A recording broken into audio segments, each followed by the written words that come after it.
Hello and welcome to another episode of the Job Search series. My name is Liz Herrera, and I am a strengths-based career coach with 20 years of experience in career development. And I am joined today by my wonderful colleague. I will let her introduce herself. All right. Hi, Liz. Hi, everybody. Laurie Jane Roth here, founder of the Inside Game. 2 decades experience in recruiting, specifically in IT, but it crosses all industries, what I bring to you. And I'm here to share my knowledge with Liz. Yes, and this is such a great collaboration because you're getting perspectives from a career coach and a hiring insider. And so, those of you who are job seeking or struggling with certain aspects of the job search, we got you covered. So, today we're talking about interviewing. And so, Laurie, I know in our experience, and I'll share with some of my Hmm. clients, they feel that they've done the prep work, right? They're like, I've prepped, I've researched the company, but then they leave feeling, did I say enough? Did I do enough? Did I say too much? The self-doubt starts to kick in. Or maybe, Yes. why didn't I get the job? From the hiring perspective or the process, what are you seeing are the biggest interview challenges that candidates are facing? Okay, that's an excellent question because they are leaving with this question. I did everything right. What is going on here? I mean, what is it going to take for me to get a job? So, what I'm seeing that is different than even just 5 years ago is the AI screening really kills resumes before a human eye ever, sees the resume. So that's a big filter of a lot of excellent qualified candidates. The next thing would be the remote interviews because, before that happened, we could build a connection a lot easier when we did on-site interviews. But now, it's really hard to build that connection through a screen. You can do it, but it's just one more step to make it difficult. And then I would think the last thing would be just, hiring managers fatigue. They're seeing 50 to 100 candidates for one job search within a week. And these people are all really good and they're exhausted. And so they have zero tolerance for maybes or doubts. So they have to quickly scan through these resumes and get through them very quickly. And so they judge really fast without giving somebody, the time it takes to really get to know somebody. And I can't blame them. They're exhausted and they have to do that to be efficient. And let's not forget, they have a job also. They have a full-time job and they're hiring, on the side, on their lunch hour, early in the morning, after hours. So they're tired. They're bombarded with that. Those are the biggest challenges I see. That's interesting. And I appreciate that you're sharing that, right? Because from the job seeking perspective, sometimes we don't know what's happening behind the scenes. Yes. And so you're talking about even just the process of filtering through the resumes. And right now, we know that there are hundreds and hundreds of applicants just for one position. And then after that, then they're interviewing candidates. And so it's really important for these job seekers to really stand out Yes.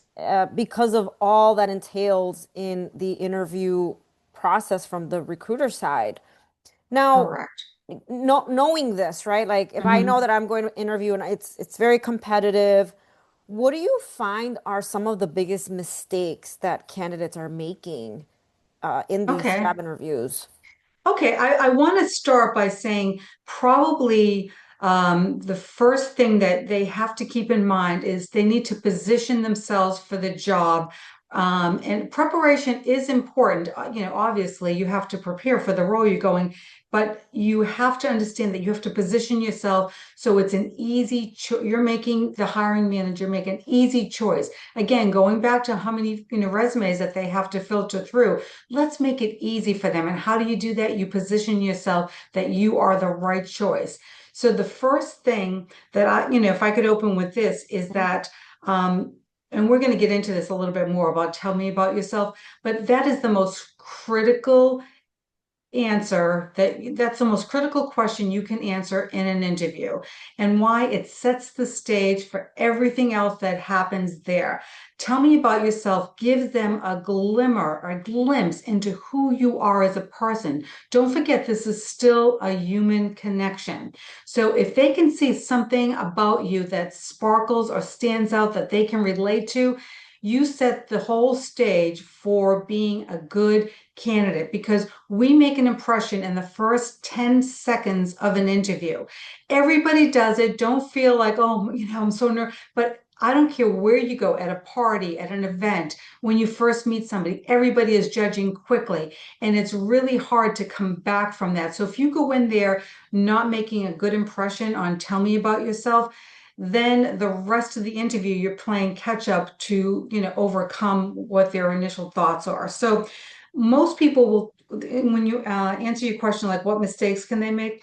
Most people treat tell me about yourself like it's an icebreaker, and it's just something to get the conversation going. But it's not that.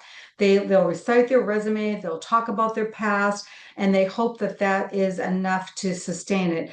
But what the winners do, the people that are getting offers, they're creating a narrative. They're making the connection. They're creating something so to make it so easy for the hiring manager to, create that connection, that then they're put in a position that they're saying, oh my God, this is the person. We want to hear more. They start to lean in. And I know we're going to talk about, tell me about yourself and break that down as to the best way to do it. But I would just say stop answering questions in isolation and start tying in the answers to what needs, what problems that they need solved. That would be probably the most important thing that you should do in an interview. Yeah, and I definitely want to take a deeper dive into tell me about yourself because you're right. It is the first impression. I know when I've hired individuals or where I've interviewed them, I want to know why are you interested in this role? What do you know about what we do? Why this particular organization? How does it align with your career goals? But then also I want to know what expertise do you bring? How have you made an impact somewhere else that you're going to bring that to this position, right? That they really understand that they're going to be a good fit. And I think that tell me about yourself is so key. And I'm glad that Yes. you brought it up. It's not like an icebreaker, right? Like, oh, I like to go for jogs along the lakefront. And Yeah. people get so caught up in this because they're like, when I'm coaching people, like, well, Liz, what am I going to talk about? Like, I have so much to talk about, so many experiences. But I'm like, yeah, but what do the employers really care about? So can we actually take a moment to take a deeper dive into the tell me about yourself? Like, Yeah, let's do that. how do you So encourage it? Yeah, go So ahead. let's do that. And then once you say it, then you can say that's exactly what I'll bring on day one. But what I like to do is I like to tell people to come up with an origin story. I think that's really important. Mm. So that would be something like, people again think it's about their resume. It's actually about their story. So what you don't want to do is you don't want to summarize your background. You don't want to list job skills or timelines because that's generic. We're trying to get them to, again, lean in to say, wow, this person's interesting. I can relate. I've been there. So what I teach instead is to find a turning point in your life. I think that this is really important to do in order to stand out. So a turning point could be anything like a former boss believed in you when no one else did, and what you did to prove them right. It could be something a grandfather said to you years ago that really stuck with you about work ethic. It could be anything like that that makes someone say, wow, this person's interesting. Because again, it's still human. You want to let them know a little bit about yourself. So you create this origin story, you make it under 60 seconds, and then you shape that will shape how you think, and it'll tell them why that they should hire you. So it's really about the moment, decision, a risk, a time you had to step up. It would be the shift, how that moment changed you in the job, the connection, how it showed up in your work, how it shows up in your work daily, and the relevance, why it matters in this role. And this can be, I mean, you could start by writing a very long story, okay? And then you say, okay, now I'm going to break it into these four categories: the moment a decision, was made, the shift, how that moment changed you, the connection, why it relates, and the relevance, why it's important to this role. So just keep drilling it down till you just pull out that. And again, it should be about 60 seconds, and it should be something naturally that you can recite because this is your story. But again, it's about the connection and how you can get people to lean in and say, wow, this guy is really interesting, or this gal is super interesting. I didn't know this about her. And it just brings her to life. It gives her a core, it gives her something more than just her tasks. And when people like you, they're more apt to hire you and see you in the role. I think that's really important. Yeah, I love the idea of an origin story and knowing your like your brand, your narrative, but Yes. making it applicable to the role. Like for me, what I always appreciate when people share maybe some of the pain points that I know that we have as in our field or an organization, and they're able to address like some of the challenges that we face, let's say in career development, or getting more students to attend events or communicating with different generation of students. But this is what I did at my institution that was successful. And I'm excited to bring that and those ideas, that innovation to this role. So when they're able to understand the pain points and articulate how they've navigated those challenges in previous roles and why they're excited to do that in our organization, for me, those are the powerful introductions. Yes. And I think storytelling is really where it's at because if you can get them to lean in and relate to that story and show them, so you're not really saying you're good, you're showing them how you're good. And that makes a big difference. And I actually put together my story and it's a true story. It's what happened to me and it's what made me so good at what I do today. And it's something that people say, wow, really? That's really interesting. And it just sticks with people. And it's fascinating how it does that. And I tell my coaching clients, I say, if it gives me the chills, I know you nailed it. And that's what you want to do. You want to give them a reason to like you and a reason to hire you. And again, you want to tie it all back. And this is relevant because I know that your company is looking for somebody that has that same work ethic and then you carry on from there. But then after that, which I think is equally as important, after you tell your origin story and you've captured them, then you want to take a breath and want to go right into, if I were to start this role today, what's the number one problem you'd need me to solve in the first 90 days? And Hmm. then you stay silent.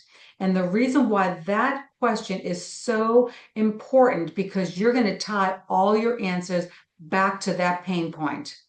And that's what connects you and that's what locks you in for the job. And that's what a lot of people are not doing. They just question, answer, and you sound like everybody else. That's the differentiator. That's the magic. I love that. I feel that you're right. In an interview, it's a conversation.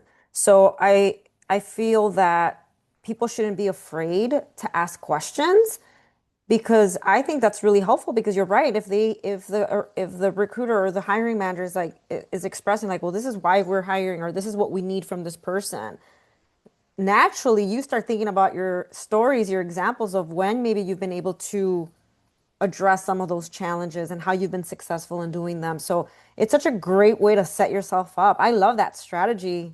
Yeah, it's great and it's been so successful. I mean, there's a lot of psychology that also goes into interviewing. I don't know if we're going to have time to address everything, Yeah. but I mean, I call it the invisible algorithm. There's a lot that goes on psychologically as to why they hire one person over another.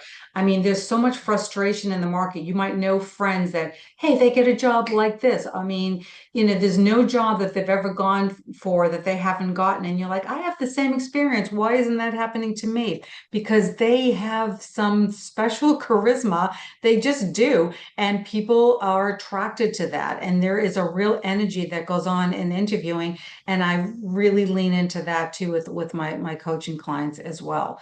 But yes, telling a story and having it be relatable and then relate it back to their problem and then asking that closing question. Again, I'll repeat it if anybody wants to write it down. But if I were to start this role today, what's the number one problem you'd need me to solve in the first 90 days? Then be absolute silent and listen to what they're saying, and then relate all your answers back to that.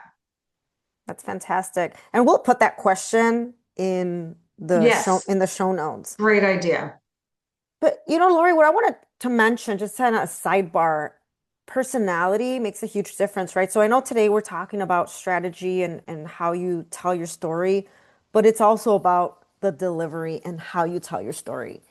And I find that when you're talking about your career, your role, and there's enthusiasm in the tone, in the delivery.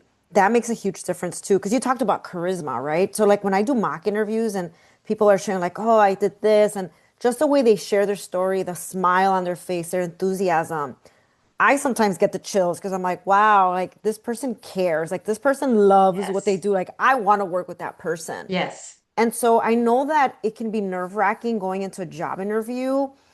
And sometimes those nerves, kind of kick in and you almost create a barrier. And I always tell people, show your personality. That's part of the interview. hmm. So I love what you say about that there's a psychology behind it because it's so true. Oh, yeah, absolutely. I mean, I want to come across almost infectious that people Yeah. want to work with you and, smiling and things like that. But I do have something that we can talk about that will keep people on track without rambling. And it kind of ties into, the STAR method that we talked about that we will discuss. If you want to go there, that can help with nervousness. Do you want to start there? Let's do it. Yes. Okay. Okay, so I think you were asking, the star exists, but many people struggle with it. So I'm here to tell you, this is my personal opinion, is that I'm not a big fan of star per se. I do something very similar, and I think it's easy for people to remember. I teach them a three-part plan, and I do this with my biggest ramblers. Okay, it's people that they just get caught up in it, and it happens to the best of us. And then they're thinking, "Oh my God, What what was was the I just question? saying?" Yeah, we all do that. Listen, if something happens like that, you can always just say, "Hey, I know I went a little long there. Let me bring it back full Yeah. circle and answer your question." It's okay. They expect that. But so what I like is to talk about a three-part framework, okay, which is every question that you're asked has a three-part framework that you can respond to. And that is the problem. What problem were you faced with? The action. What did you do as a result of that problem that you did, not the team, you personally did? That's important because trust me, they listen for the we's Hmm. versus the you's. Okay. And then the last thing would be the outcome. What happened because you got involved? Okay. And how it relates to them. So I have an example for the people that are listening that I think will help you to understand how to do this three-part um, answer. So I picked out a question that is asked a lot in interviews. It's pretty generic, but I do hear this a lot. It would be, tell me about a time you dealt with a difficult situation at work and how you handled it. So I think that's a fair question. So this would be the problem. Problem. A top client was threatening to cancel a $50,000 contract because their order was 2 weeks late. The action. I found that bottleneck, got emergency approval in 30 minutes, overnighted the shipment at no cost, and called the client every 4 hours until it arrived. The outcome. They received it in 24 hours, withdrew the cancellation, and increased their next order by 20%. And that's relevant here because I know this role needs someone who can handle high stakes client fires. I've already done it. I can bring that same urgency to this role. Say nothing else. Let it absorb. Say nothing. Sit back. Let them think about it. Next question, please. Okay, and that's it.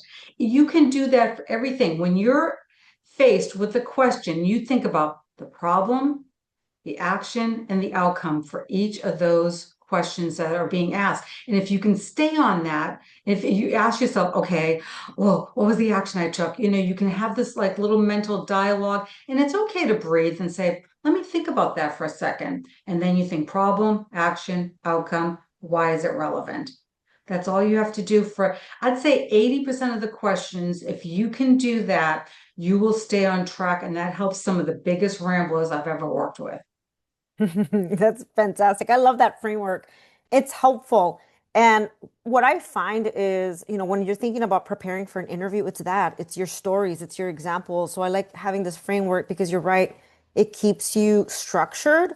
But the reason why I love this, and I use this a lot with my students too, is that instead of saying like, oh, I'm hardworking, I'm a great listener, I take initiative, right? A lot of people just kind of like to just throw out their skills. And I was like, well, that's great, but prove it.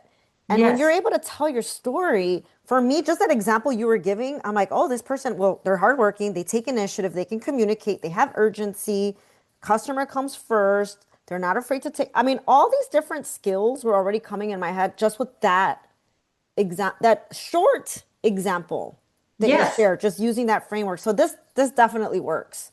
Oh, absolutely. And just like you said, you're putting out all these generic terms. I'm hardworking, I have strong work ethic, I always take action when needed. No, you're telling them and you're giving them an example of what you did, when the chips were down, you came up with it. And that's proof. That's living proof. And they're going to remember those stories. Now, listen, not every answer is going to be perfect, but Right. if you can give three or four of those, that's what's going to stick. And all the other stuff, then they're going to forget because those ones were memorable to them. Yes, prepare your stories. Another thing I wanted to address that you mentioned a little earlier too, because I find this very common when I do mock interviews with my clients, is the we. And now teamwork is great, right? Yes. Collaboration is great. But when I'm doing mock interviews and people share their stories and they're like, oh, we did this, we did that, I always ask, okay, well, what was your unique contribution? They're like, oh, well, I did this. I'm like, okay, in an interview, I want to know what did you do? So I think it's so important just to emphasize that point because you're right. For me, maybe an interviewer might be like, oh, okay, this was a team effort, but that person is taking away credit from themselves and how they contribute to the team overall. So I'm glad you brought that up. Yeah, exactly. We're not hiring the team. We're hiring you. What was your specific contribution? And plus, it's a confidence thing too, because sometimes they get lost in what the team did. But when you actually, like you do, say, but what was your contribution? You make them stop and think, oh, I did contribute to that. And because really confidence sells. And sometimes we forget how valuable our contribution was in this interview. And you're, asking them to extract that. And then let's focus there. So I think that it is important because, again, they're hiring you. That's right. All right. So part of the interview process, I know that when I've worked again with students and clients, and I read their resume and I know their story and I know they're amazing, they're powerhouses. And then as soon as we start with the interview, it's like they're at a loss for words. Their tone of voice just gets, softer and their examples are vague. And that's because it's nerves. They're Yes. qualified for the job, but the nerves take over. What are your strategies or recommendations for someone that tends to let the nerves overcome their performance? Well, I think that hiring managers are okay with nerves. I mean, they really do expect that. And, a good hiring manager will try to make somebody feel comfortable so they can kind of find their own space. But I think what they don't have tolerance for is if you come in unprepared. So they're forgiving on the nerves, but they're not forgiving on unclear answers. So the goal is really not to eliminate nerves. It's to stay structured. And again, going back to that three-part framework, if you can think about answering questions in a three-part framework, it'll take your mind off of being nervous and it'll keep you on and keep you structured. I think that is really helpful in nerves and with rambling. I think that's important. And just trying to think of what else for nerves would be, just even admit it. I mean, I've even had some candidates say, listen, I've been very fortunate in my last couple of jobs. I haven't had an interview because I get jobs through referrals because people know of my work and I'm quite proud of that. So usually bosses will take me with them when they go to jobs. So I'm kind of new to the interviewing. So just bear with me a little bit. So just bring that human element to it and call it out and call the elephant in the room what it is that you are a little nervous. And then most likely, hiring manager will say, oh, totally understand. Take your time in answering that question and then come back to that three-part framework. Okay, what was the problem I was faced? What was the action I took? What was the outcome to keep you on task? Because I think a lot of nerves stem from you rambled on. Oh my God, where am I going with this? I better turn this back around because I don't know what I'm doing now. And does it look obvious? And I think when you build some confidence and you remember to talk in this framework and then you become real and authentic, it helps reduce the stress just a little bit. And then maybe even some, to come step away from that a little bit before you go into an interview, maybe breathe a little bit. Just remind yourself how good you are. Maybe write something down ahead of time you can bring to the interview or keep it on your desk, going into the interview and read it before you go in there and just say, listen, this is not an interview. This is a conversation. I'm having a conversation with somebody else and we're just talking. And I'm going to see if this is right for me. They're going to see if I'm right for them. So if you take the pressure off of yourself to perform and just say, let's just talk. I'm going to talk about myself. I'm going to listen to what they have to say. Let's see if it's a fit. Just maybe changing your mindset. And so that this isn't, oh my God, if I don't get this job, God knows what's going to happen to me. Take that pressure off of you. Okay. Because if this is the right opportunity, it'll work for you. So that would be my suggestion. I love that. Yeah, I think that the mind shift is important because I always tell people like this is a conversation because you are also asking questions. You are also trying to figure out if this is going to be a good fit for you. I always feel like when I interview people, I'm like, they're kind of interviewing me too.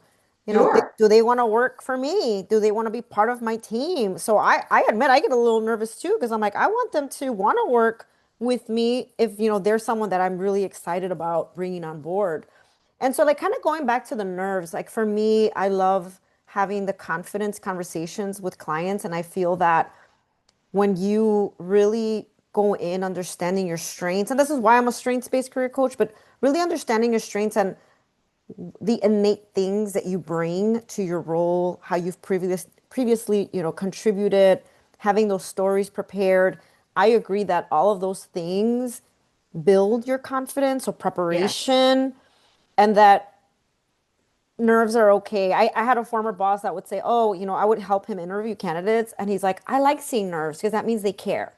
So Yes. as long as it does not stand in the way of your performance, the nerves are okay. So, Yes. yeah, I'm with you. Yes. Yeah. And just try to make, as a hiring manager, and I've said on that side too, and just, try to make them feel at ease, try to make them feel a little bit comfortable and, maybe, segue into something personal and then get them to relax and then bring them back to a question, especially if you see something really good about them and you think that they have potential or maybe they're an up and comer but you see, oh my God, this kid is going to be really good in this. Let me just help them along a little bit and try to make them relax. So, that's why I always say to be authentic for sure. Yeah, that's the key word, authenticity. Yes, absolutely. So we talked about how this is, a two-way street, it's a conversation. And so one of the pieces that I feel candidates really miss out on is like the end of the interview, and that's the questions that they ask. Oh, yes. So important. So what in your experience, right? What would you say are questions that leave a strong impression at the end of an interview? Okay. I'd like to start with what not to do, if that's Ah, okay. yes. Okay, so I think that questions like this are very generic and can actually hurt you. So do not go into an interview. Even I'm not saying that these are not important questions, but timing is so important as to when you ask questions. So there's, a time and place for everything. You want to ask questions that are important to you at the very end, not of the first interview, but when you think you're going to be getting an offer or when you know you're going to get an offer, then you want to turn the interview around and ask more self-centered questions. But while they're still evaluating, you do not want to come out with, what's the culture like? Or, or what are the next steps? Or tell me about the PTO. Or I know this is an on-site job, but is there any remote or hybrid work? When you start asking questions like that, you are creating doubt, and doubt is kills an interview and kills your offer faster than anything else that you can do. So stay away from those self-serving questions in the first couple of interviews and wait till you know there's a strong interest. And then, of course, ask the questions that are important to you. You have to know too. But in answer to your question, what is a good question to ask or what are good questions? These questions shift very quickly to somebody I want to hire, which is what would success look like in the first 90 days? I love that question. It gets them talking and it gets them seeing you in the role. Another one is what separates someone who does well from somebody who really excels in this role? That shows that you don't want to just go in there and collect a paycheck. You want to be the best that you can be. That's a really killer question. I love it. And when I'm asked that question, it says, wow, this guy or gal is great. And then another one I like is what's the biggest challenge the team is facing now that this role needs me to solve in the first 30, 60, 90 days? After you say them, let them sit, let them respond, and make mental notes because they're important. Okay. These are how you need to, and then you'll leave with them thinking, wow, this guy or gal is a doer. They're somebody that I'd like to have on my team. These are power questions. What are your thoughts on that? I think those are great questions. I feel like you said it's like not the self-serving, which of course, benefits and all of those questions are important, but I think initially you want to get to that second, third interview where you will be discussing those things. And there are a lot of things that you can actually Google and search that you can find out. So Yes. really taking that opportunity to position yourself as someone who is genuinely interested in contributing to that role and organization. I think these are some great ways to start that. One of the things because I care a lot about culture and fit, and if this is sometimes you can actually feel that when you walk in through the doors, how you're greeted, the team dynamic. So picking up on that. But someone asked me, they have asked me and my team questions like, what do you enjoy most about working here? And I feel like that's really telling in how we answer the questions. So picking up, I think when you go to an interview, it's like really picking up on the cues and using that to Yes. your advantage and just kind of like observing. Absolutely. You have to feel it out for Mhm. 100% sure. You absolutely do. And you know what? I really like that if you feel like the interview is going super well and you can tell, you feel that connection like we're talking about, and you just know it, you can say once they answer those questions, that's really helpful. Based on what you said, here's how I'd approach that in my first 30 days. So they already see you doing the job. Mm. Once they see you doing the job, it's a clear connection. So I think that again is a real powerful connection as to showing them instantly that it shifts you from being the interviewee to being the problem solver. And that I think is the difference between people that are getting offers and people that aren't. I mean, these things really put you in a good position to get an offer for sure. That's right. All right. So as we kind of get closer to the end of our chat here, this is, I feel, the part that gets a lot of people. It's the waiting game. Oh, So, yes. one of the questions I like to ask, when do I expect to hear from you? Because you don't know. where in the hiring process you might be the first person they interviewed. So I like to know kind of when am I gonna, hear from you? But from the insider perspective, the recruiter perspective, can you share what are some of the behind the scenes? What's happening after the interview, after the candidate leaves? Like, can you talk a little bit about what's on the inside, what's Hey, this is happening? getting juicy now. Yes, Okay, yes. so yes, I mean, I like to be the truth teller. I like to tell people exactly what I hear. Now, this is just general. This doesn't happen after every interview, but I'm telling you, if there's doubt, they're not going to bring you back to confirm their doubt. So if you've created any doubt through the interview, just know the answer is no. I'm sorry, it is. Okay, this is what they're saying. I like them, but I'm not sure they can handle the workload. They kind of rambled on a lot. I don't know if they're going to be a fit here. I don't think the team would get along with this person very well. Yes. Strong, but I don't think they're going to thrive here. And those questions about, the work-life balance, I just, we have too much work to have people worried about work-life balance, and we really need that help. Or if they started introducing, can I work remotely? You know what? I don't think they're going to be happy here. They're already asking in the first interview if they can work hybrid a couple of days a week. As soon as they find a remote job, they're out the door. That guy is a no, or that gal is a no. So you really have to make sure that you don't create doubt in the interview, because that's what's going on. They might say things like, I really like this, but this is a big question mark for me, and I don't know if we can overcome that part. We really need someone strong in that area. So they're dissecting, they're talking about, it amongst the team. And what I personally don't like, but it's true, it happens all the time, is that if they don't get complete buy-in from everybody in the interview, a lot of times they'll pass. You could do well with 4 out of 5 people, but you have one person that creates a doubt, and that can put the whole thing going south. And that's what I really don't like. And what I've actually told hiring managers, I said, listen, why don't you put together some kind of format where before you guys all meet, let's tell them how you think right away, right after the interview. You fill out this form, it goes to human resources, and let them make the decision based on what everyone's seeing. Then that way, you're not influencing other people, because whether we like it or not, your peers are influencing your decision. You could love everything about this person, and one other person speaks louder and says, yeah, but what about this? And then, like, oh, yes, done. So I don't like that that happens, but it is the truth. That is what happens. So try to find that connection with everybody.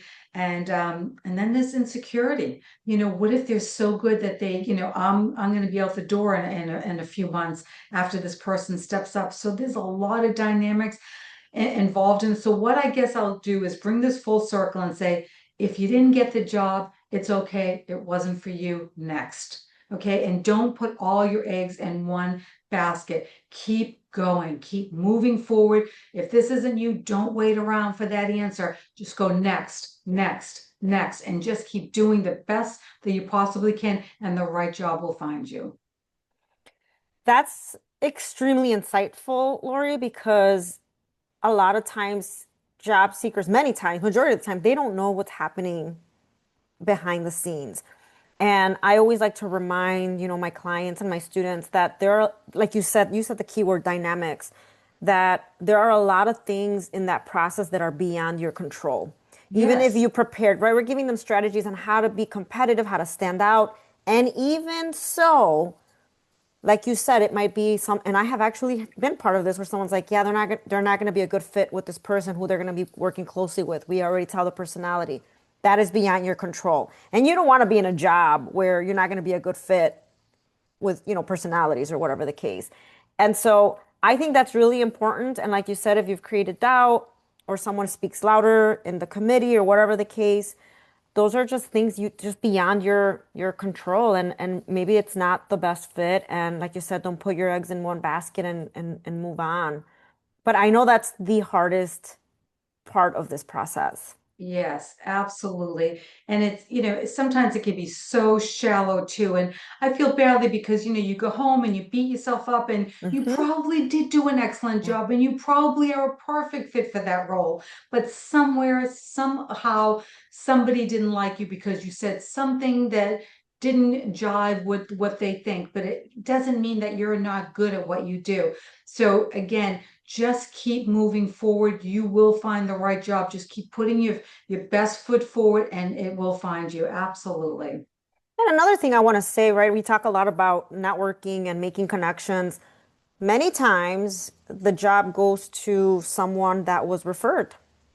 Yes. They have the leg up. Yep. Yep. And that's out of your control as well.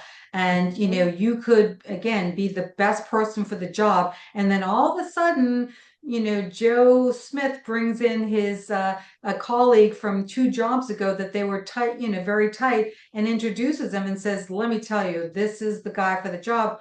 There you go. Mary, you're out the door because now John just brought in somebody he knows. And so you're home thinking, I'm really no good at what I'm doing. What am I even in this field for? I should just give up. Don't do that because there's so many nuances that, again, as you said, Liz, are just out of your control. Yeah. Yeah, it's a good reminder. All right, so last question here. If Yes. someone has an interview this week, if people are listening, it's because they're in the situation, they're in the moment. What is one thing you would want them to remember? Oh, let's Mhm. see. Try not, let's see. Let me think. There's so many good things. You're not there to answer questions. You're there to help them see you already in the role. So, going back to what we talked about originally, try to make the connection. Let it be very clear to them that why you would be a good fit for the role. Tie your answers back to the problems that they need solved. And, just focus on making that connection. Turn every answer into a preview of you doing the job. So they leave thinking, I can actually see her or him in this role. That's a mind shift. And if you can do that, I think that you will have a good shot at this, is just making the connection. Don't worry about answering every question correctly. It's more important to set the stage with a tell me about yourself story that connects, and then tying your answers in to what solves their problem. Be the aspirin for their headache. Be polite, be personable, be friendly, smile, shake hands, ask those good closing questions, and know that you did everything that you possibly can to ace that job. And if it's not for you, oh well, their loss. You move on to the next company. That's what I Yeah, would say. I love that. Yeah, I think I definitely echo that. And just I always tell people this because sometimes I have people who will say, "Oh, I'm nervous about the competition. There are people that are more qualified, they're more competitive." This is what I like to remind people of is that you are uniquely you and you do things differently. You bring your strengths to the organization, but it's important for you to recognize what those things are. And it's important for you to articulate them through your storytelling, as we talked about, Yes. during our chat today. And once you own your unique strengths, your story, you're going to go in with more confidence and you're going to say, this is what I bring to the table. This is my expertise. This is why I'm a good fit. And the pieces will fall into place. Like you said, if it's the right fit, if it's the position for you. And just don't think about the noise. Don't think about the other competition. You are there to offer what you bring to the table and to learn if it's going to be a good fit. But you have to be confident that you are the right person for that role. You have to convince yourself first before going into the interview. Absolutely. See yourself in that role. See yourself sitting at that desk. See Yeah, yourself doing that work. Go in there with that confidence and that mindset. And if it doesn't work, oh well, they're lost. Next. So you really have to do that. I know it's hard when you need that paycheck and you've been out of work for 6 months, but some things really are truly out of your control, and all you can do is the best you can. absolutely. Well, Lori, thank you so much for having this conversation. I'm sure that this will resonate with anybody who is looking for some advice, some career coaching. I do encourage people to do mock interviews, connect with a career coach if you're struggling in this area. I just kind of want to do a quick plug. I do have a Sure. podcast, the Liz Career Coaching Podcast, and I have a few episodes that focus on interviews. There's one called 8 Strategies to Build Your Confidence for Your Next Interview. And then I also have one called Job Interview Mistakes to Avoid and How to Shine Instead. Is there anything you want to share, Lori Jean? Sure, sure. I do 1 hour, I call them reboot sessions. I don't, you don't have to invest thousands and thousands of dollars to get back on track. I'll do a 1 hour intensive session with you, find out where your problem is, tackle it right away, and then send you on your way. I offer that, and those have really been excellent for so many people. The other thing is, I put out a lot of content on YouTube on the how-tos, issues that are coming up, and how you can solve them, and how you can move past any, bottlenecks in your interview searches. So, just look up Ask the Coach or Laurie Roth, and you'll see all of my YouTube content. But I highly recommend, a 1 hour session, because there's things that I can uncover that you don't even realize you're doing that'll help solve some major issues for your next interview. So, yeah, that's what I would recommend. That's fantastic. So, as people that are listening or watching, that we share free content through our Sure. podcast, through our YouTube channels, but you can also work with us one-on-one. I use Clifton Strengths for my mock interviews, but we'll put all that information in the show notes, in the YouTube description, so people know how to reach out to us in case they want to work individually with Excellent. us. Yes, sounds great, Liz. Awesome. Well, it was great collaborating with you in this topic, and I hope people find this helpful. Yes, I do. I think they will. It's some good stuff here from two people that have done this for many, many years. Thank you, Liz. Thank you, Lori. Bye. Take care.